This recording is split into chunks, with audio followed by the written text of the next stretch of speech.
Hello,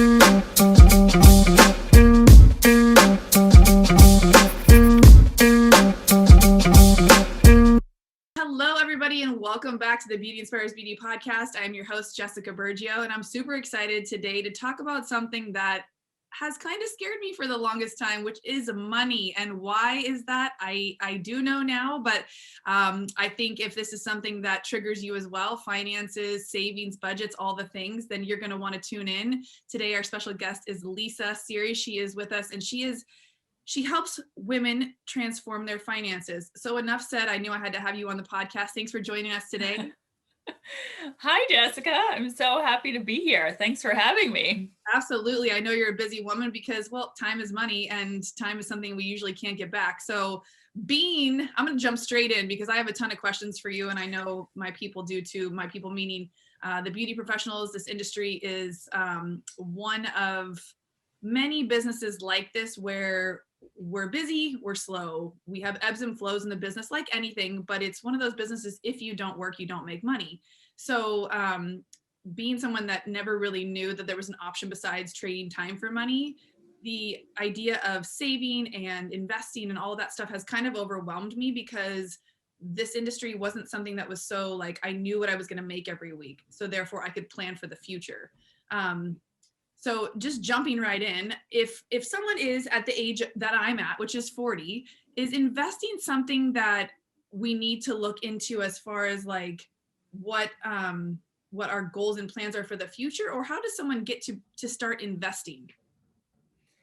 Yeah. So essentially, you do want to take note of what your goals are, what's your lifestyle like, what's meaningful to you, and really understanding the why behind why you want to start investing. Because I think as women, we're just programmed to save money generally. And that comes from generally our parents and things that they believed, and they were also in different economic times than we are now, so saving money could get you where you want to go. But these days, as women especially, we are behind the curve compared to men when it comes to what we earn and how we invest, like the risks that we're willing to take with our money. And investing is so important for women because we're also living longer. We have higher healthcare costs in retirement as well. So we have to be investing and taking advantage of the stock market. It's just necessary. It's not an option for us. So the way to start investing is to learn more about it and to expand your financial literacy, whether that be starting with a book, starting by listening to podcasts, and then really diving in from there as to what you can do to start planning for retirement. They have amazing retirement calculators online these days. There's a ton of free information on YouTube. So the information is out there. It's just a matter of finding it. Totally. Okay. So I know I jumped right in, but let's get a little bit of a backstory on you, because I know that you were on Wall Street for many, many years. So give us a little backstory as to how you got where you are. Because I know for me, like I said, when I started this, finances, they kind of scare me and overwhelm me. I don't know if that's like a condition thing growing up, that money didn't grow on trees, all the famous sayings of things scarcity mindset around money. So talk to us a little bit about how you got into that industry. Yes. Most of us do have a scarcity mindset around money. It's just because it's unfamiliar. Like anything else, when something's unfamiliar, we're just not confident with it. So right out of college, I started working in the finance industry. And I stayed working in wealth management throughout my entire career. I stayed in the industry for over 15 years. I really just loved what I was doing. I worked for asset management firms. I worked in trading.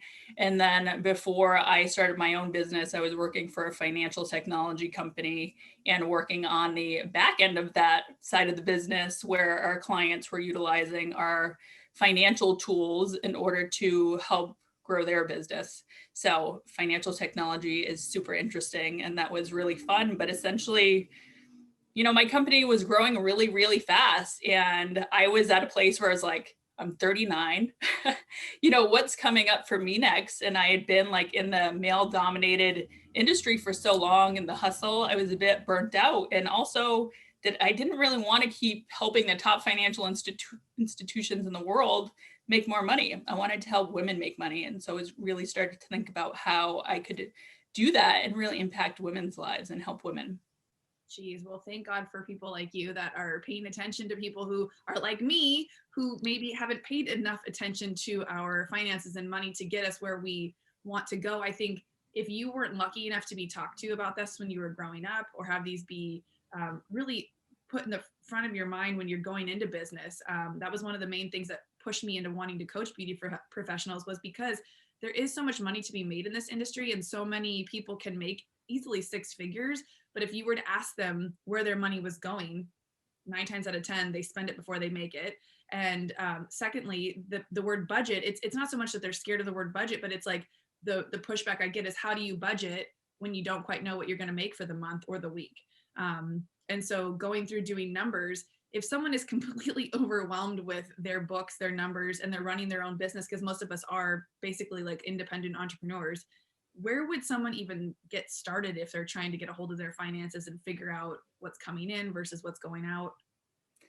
Yeah, I think essentially it's really important to do a financial audit. And this is usually the scariest part for people. When you're not comfortable with money, you're like, oh, I got to pull back the curtain and see what's really going on here, how I'm spending money each month, the amount of money my business is bringing in, all of that. And it can feel like a lot, especially if you are an entrepreneur, right? Because you're managing your personal finances, but you also have your business finances. So you have double the duty. And so the first thing is really just to look at and have a financial audit, both a personal financial audit and a business financial audit, because you have to understand your cash flows. That is rule number one. And that's rule number one. Rule number one. Understand your cash flow. Yeah. And then beyond that, I think what's helpful is to, you can have a balance sheet for your business, and this is where you can bring in a bookkeeper or an accountant to help you. But you can really simplify it for yourself, because there's a lot of complicated terms that are on a balance sheet, but you can really just look at it in terms of like, what are your assets and what are your expenses? What's the money coming in each month? What are you holding on to and keeping? And then what's going out each month? And again, that's related to your cash flows. So you really have to be honest with yourself about having and essentially budgeting. I actually hate the word budget. I usually call it a spending plan, because I feel like budget is restrictive. But following a spending plan and having that both for yourself and for your business. And not to say that you have to be, you don't want to be really rigid and in a scarcity mindset about it, because money is a flow, it's an energy. It's more for your awareness and for planning purposes. I relate the word budget as well to like a diet. I hate the word diet as well, and it's almost like intuitive eating should be like intuitive spending. You'll know if you have a busy month versus a busy or slow month. You'll know if you've eaten too much and whether you should have those extra carbs or whatever on top of that. So that's so funny that you say that. Like it's such an energy, because I feel like it's an energy exchange when you're doing the client services at the salon, and then it's an equal energy exchange when you go and spend the money. And so I love one of our mentors, Chris Harder, is always say, when good people make good money, they can do great things. And I realized about 3 or 4 years ago that I wanted to do more. And so therefore I realized I needed to make more money in order to have a bigger impact in the world and to be able to share and to like do more things. But that's when I slowly realized that like I was kind of conditioned that 6 figures, meaning $100,000, was kind of it in this industry, that like if you made 6 figures, then you've made it. Well, 6 figures could be upwards of almost $1 million, right? 999,000 is still 6 figures. And that was kind of an interesting aha when I got into the coaching and I created the program called the 6 Figure Stylist. I actually got people saying, I don't think I need your program, I already make 6 figures. And I thought, oh my gosh, okay, cool. I'm not the only one who thought like an asshole for the longest time. Because in my mind, maybe you're not driven by money, but when you get people's goals and the things that they want in life, it all comes into the money would purchase those things. It would give them freedom to travel. It would give them freedom to have the car, the house, the whatever that they wanted. And I'm like, well, bitch, you want to be rich then? You need to make more money. Like you can't, like 6 figures in San Diego is shit these days, right? Like you've got to have a decent amount of money in the bank. You can't qualify to buy a home if you're only making $100,000 a year. Like the taxes are insane. So I think understanding your cash flow is definitely first and foremost. And I didn't even have like my own separate Hair by Jessica business account with the bank until probably, I don't know, 8 or 9 years ago when I went in there to talk about getting a business loan to open a salon. They looked at me and they said, well, you only have one account. It's your personal. You don't even show you have a business. And so it took a random teller at the bank telling me that I needed to open a business account, you know? And so I was like, well, okay. And he goes, well, come back in 2 years after you've shown some cash flow in there and we can see that you actually make what you're showing, and then we'll talk to you. And it was crazy because even then, after 3 or 4 years, when I went back to get a loan to open the salon, they said, you don't make enough money. And so, of course, being the fact that we are a cash-based, sometimes business, showing what you make and being honest and ethical about what's coming in is something that, yes, this industry is really cool and that you can come into cash, you can spend it before you even claim it, not promoting that, but just saying this is one of these businesses that happens. But for those of you looking to invest into purchase and have what she called assets, you need to be able to show income. And so the perks for showing the income that you make can help you later on down the road. Can you explain that to people a little bit more in depth for those that are still stuck in that, I get the cash, I spend the cash, no one needs to know I made the cash, like? Yeah, absolutely. And that's a huge thing because we are taught how to make money but we're not taught how to keep money. And so especially in the beauty space and for hairstylists, that can be, there's just a lot behind that. And like you said, having separate bank accounts is so important. I think most people just think it's easier to combine them, and I'll just put everything into one, it's easier. But even when it comes to personal finance, having multiple accounts and making sure it's just automating things so it flows to your financial goals and how you want to set things up is super helpful. So having separate business and personal accounts is absolutely essential. And like you said, yeah, especially when you're applying for a loan or whatever, the bank needs to see, how you've been paying yourself, what your cash flows are, all of those important details. So I'm not sure, did that answer your question exactly, or? Yeah, I think I was more making a statement around Okay. the story I had told myself too, because yes, you're right. It was easier just to have one account. There was only one bank fee. There wasn't all the different accounts to keep track of. It's like all the Instagram accounts I have now too. But as soon, let me just tell you, this isn't funny, but about, I don't know, 8 or 9 years ago. So I've been doing hair for 20 years, right? So there were many times where I was on commission. So I was getting a check. So I wasn't always totally fully responsible for having like a separate account. It was like I got paid. It was all one thing. But now being an independent owner, and then those of you who are salon suite owners, those of you who are booth renters, this would apply to you, or anybody looking to go into the independent space. You need to be able to keep things separate so that you can understand what's coming in, like she said, but also when it comes time to paying taxes. I don't know how many of you guys have gotten caught on the back end when it's time to pay your taxes and you didn't pay your quarterlies, or you're getting penalized for not paying the quarterlies. Socking money away every week based on what you think you're going to make should be something that's easy to do. And for me, I just have it taken out every Monday. It goes into a separate savings account. And when it comes time to pay the taxes, my QuickBooks, my girlfriend, who she's luckily done my taxes for this entire time, she takes the money, whoop, pays it. I never see it. I never miss it. It's never an issue.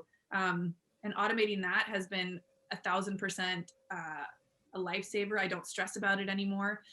But my question too, that I wanted to talk about was, for those of us who are looking to invest, who are looking to put some stuff into retirement, because if you are independent, you probably don't have a set retirement like a lot of corporate jobs do.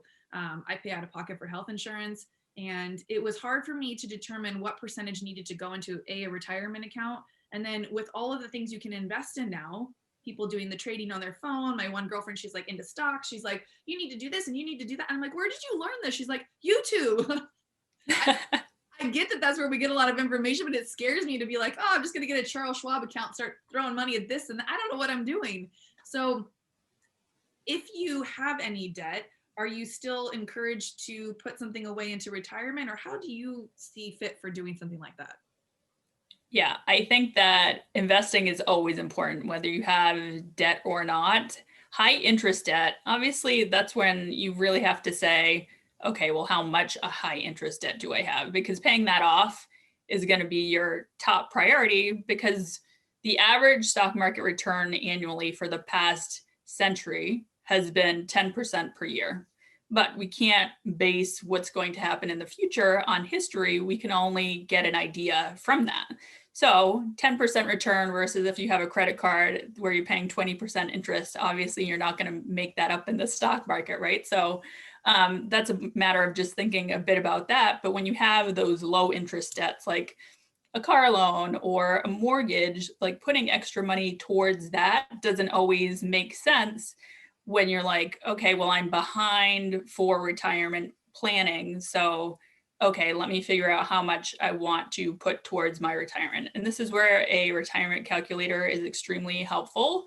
To go to nerdwallet.com, look at one of their retirement calculators, punch in some numbers to see if you're on track for retirement. And what I always say is that when you are paying yourself in your business, it's a good idea to have about 20% set aside for your financial goals. So whether that be saving or investing, paying off debt, a combination, that's a good amount to start with. And certainly if you can do more, then absolutely do more, because you don't have an employer plan that you can invest in for retirement. The weight is on you to plan for your financial future. And you have to think that, you know, most people, if they retire at age 67 is the retirement age. Maybe you don't want to retire at 67. Maybe you want to retire later. Maybe you want to retire earlier. But 2 in 10 millennials these days will live to over age 100. So that's 30 years that we have to plan for beyond our working years. That's a lot of time, right? So we have to make sure that we're adequately planning for that. So when investing, if you're a beginner, I always say to keep it simple. You may find, you know, like one fund or two funds that you want to invest in. Try and find low cost opportunities. A lot of people, you've probably heard the term S&P 500 index fund. It's talked about all over social media. That's an option for you. You can also, you know, get an idea of, you want to understand what your risk tolerance is too when investing, and that's something to consider. So if you go, you can just search in Google for a risk assessment calculator or a risk tolerance calculator, and you can also find kind of what your risk tolerance is, and that will give you an idea of how much you'd want to invest in equity, which is stocks, or a type of basket investment like an S&P 500 index fund versus a more conservative investment like a bond type of fund. So that's a good place to start. And I think most people think that it has to be overly complicated, and it really doesn't. What I always see is that most people get into stocks too soon before they understand the basics. And you want to be diversified initially when you start investing. And when you invest in like an S&P 500 index fund, you own pieces of the top 500 companies in the US stock market. So you're automatically diversified when you're investing into that.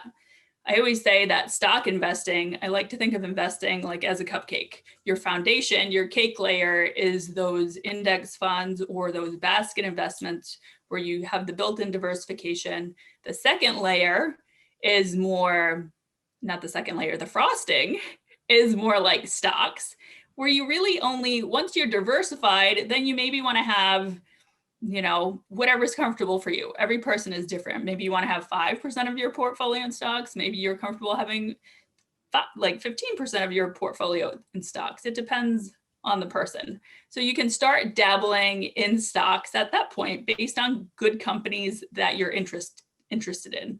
But you want to know that it's important to know that when investing in stocks, you have to watch them and you have to have a plan for them. You want to generally buy a stock and hold it, but that there are different types of investing. So when you start investing in stocks, you really have to be dedicated to learning more about investing. And then really the cherry on top of the cupcake or the sprinkles is when you invest in like alternative asset classes, whether you want to invest in real estate investment trusts or cryptocurrency, commodities, anything like that is kind of that next level. So I like to think of investing kind of as a cupcake. Got it. Okay. So for those who don't necessarily want to pay attention to stocks, who those things still scare them, overwhelm them, they just want to put their money somewhere where it's safe. They want to maybe pay a set amount every month and to just do the reverse engineer of like what you said about going to one of those retirement calculators and figuring it out. Mhm. Would you suggest going and getting like a 401k with somebody or getting into an investment like that where they easily just take out the money every month and you don't have to worry about it? Because they kind of do that for you over there, don't they? Yeah, so this is where it depends on how you're set up as a business. So you have the option of investing in IRAs as a business owner. You can invest in like a traditional Roth IRA, but those have lower contribution limits, annual contribution limits than different options that are more tailored to business owners. So you want to have a good understanding of the basic IRAs versus SEP IRAs, where you can contribute a higher amount, or even if you have employees working for you, setting up a 401k. So there are various options, and it really depends on how your business is set up. So that is something to look into. What I find that a lot of women like to start with is just looking into a robo-advisor. And what's wonderful about robo-advisors is that essentially they're doing all the work for you. So all you have to do is transfer money into that account. You decide on the type of account, you transfer money into that account on a regular basis. They're going to create an ETF portfolio for you. An ETF is exchange traded fund, meaning that they choose investments they're essentially, for the most part, they're automated investments. Like if you think of a mutual fund is more like the original type of basket investment. And obviously we can't go too deep into it today, but with a mutual fund, you always have a team of people behind that mutual fund managing the investments within it, right? But with an exchange traded fund, and the S&P 500 is an example of that type of index fund, is that you don't have a team of people behind that. So the costs for investing in that are lower because those investments are just tracking the average performance of a stock market benchmark, essentially. So when you go to a robo-advisor, they're creating a portfolio for you of those types of investments. It's lower cost. All of it is done for you, and it's very easy just to contribute money into it each month, and then that's it. It's very simple. I definitely think that was helpful for a lot of people because I think you gave us a couple different tiers of how invested you want to be literally mentally, not just like with your actual money. So rule number one, she said you guys got to understand your cash flow. So first things first, if any of this sounds like a foreign language to you, like it did for me for the longest time, start asking questions, start looking around as to what you'd be interested in putting your money into. Like I said, one of my best friends went down the deep end of YouTube and has learned everything there is to learn about investing on her own. She has all these apps on her phone. She loves it. She's into it. For me, not so much. I want to be told what to do and I want to have some help and guidance. So people like Lisa, I'm sure she has a program that she can help you figure out, especially for women, just understanding your finances and not being so scared and what to do with your money, which I think I definitely need to jump in your course because I need to be more, I want to speak the language more. I want those big words that you're using to make more sense to me. And I want to be in more control of my money. And the only way that you can feel more confident in any of that is to learn the language. So I think a lot of times when things overwhelm us or scare us, we kind of like, I don't want to deal with that. But at some point, you know, if I have that many more years left to live, if let's hope I can live to be 90 or so, I don't want to be A, doing hair for that long, and B, you know, what are my options? So I think 20% was the minimum. She said you should sock away and start saving, or at least think about contributing to one of these many things she gave us options on.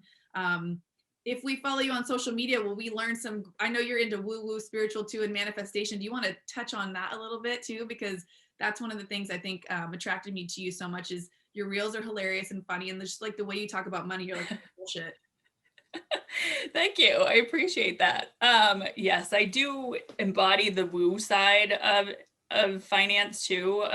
What I learned after so many years working in the investment industry is that I firmly believe that women don't need to invest the same way that men do. And it's actually not beneficial for us to be in that such masculine energy about it's important to plan for the future and have the strategy and the plan and execute upon that, but also how can we just have fun with it at the same time. And I love when women tell me that, okay, you made finance kind of fun. Like it's a dry topic generally, but you took the pressure off. I just naturally built more financial confidence, slowly learning it, knowing that I could do it imperfectly, because I think a lot of us as women just get in our heads about doing things so perfectly, and they're afraid of making the mistakes when investing, really is what it comes down to. And it doesn't matter if you make mistakes with investing. I've made many mistakes, many mistakes. You will still end up ahead because you are investing compared to people who aren't investing. So don't be afraid to invest.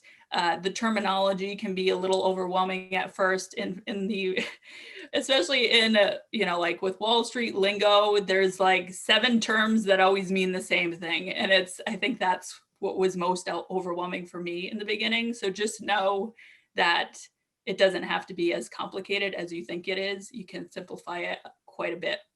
Definitely. I love that. And I think if you don't have separate accounts for your businesses, now that is also first step to go do today. If you can take the time to just separate the accounts and to really pay attention to what's coming in versus what's going out. Everyone knows I relate everything to fitness. That's why I love those things like MyFitnessPal, where you can track what's going in, because most people think they eat a lot less calories than they really do. Just like I know a lot of people think they spend a lot less money than they really do. I'll never forget, I went through a client's account, and it was they were trying to figure out numbers, and we were trying to figure out budgeting and things like that, which I love the new term. What did we call it? Spending plan. Spending plan. Their spending plan. And we were just trying to like itemize things. And I was like, do you see how often you go to 7-Eleven? I said, you could literally drive a Range Rover for how much you go to 7-Eleven. And they were like, holy shit, it was a couple drinks and a coffee and snacks. I'm like, you got a plan. We got to go to the grocery store. It had nothing to do with like meal prepping or fitness. It was all about the budget. And I'm like, sometimes you don't even realize where the money's going. Your Starbucks every single day. And it's like, if you put that $6 or $7 a day towards a program on learning how to invest, or putting that into your 401k, or just separating it from your account and making coffee at home. It's like little things where, like you said, it doesn't have to be so all or nothing. I think that's sometimes overwhelming. People think, I'm so far behind, I have to put $2,000 a month in. Well, just start where you can. So where can people find you so they can learn a little bit more and feel a little less intimidated about their finances? Yes. Well, first of all, I want to say starting where you can is so important, because like a $20 consistent wealth building habit will compound so quickly over time. It's really the littlest adjustments to your spending. So I hang out mostly on Instagram. I am at Lisa Seery Finance. I would love to connect with you guys. I also do investing tutoring these days and strategy sessions. So if that's something that any of your audience ever needed help with, I'm happy to assist. But I appreciate you having me here. This was a lot of fun. A team one. I should get a group of people together, and we can all kind of learn and come to Lisa's school and just kind of squash the overwhelm, take action on what it's going to look like for us. Because for me, I know being in the industry 20 years, I want a game plan on what's going to happen when I'm done. And I want that for you guys too. So if any of you listening, if you have questions, please send them over to Lisa or myself, and we'll be sure to get those answered for you. But again, follow Lisa on Instagram. Thank you so much for being with us today. This was awesome. I feel like I've learned a bit, and I also was reminded of the things that, often we already know, but we sometimes think, oh, I just won't pay attention to it till later, and then later will be too late. So start wherever you are. Lisa, thank you so much. It was great to talk to you. Thank you for having me. This was awesome. Absolutely.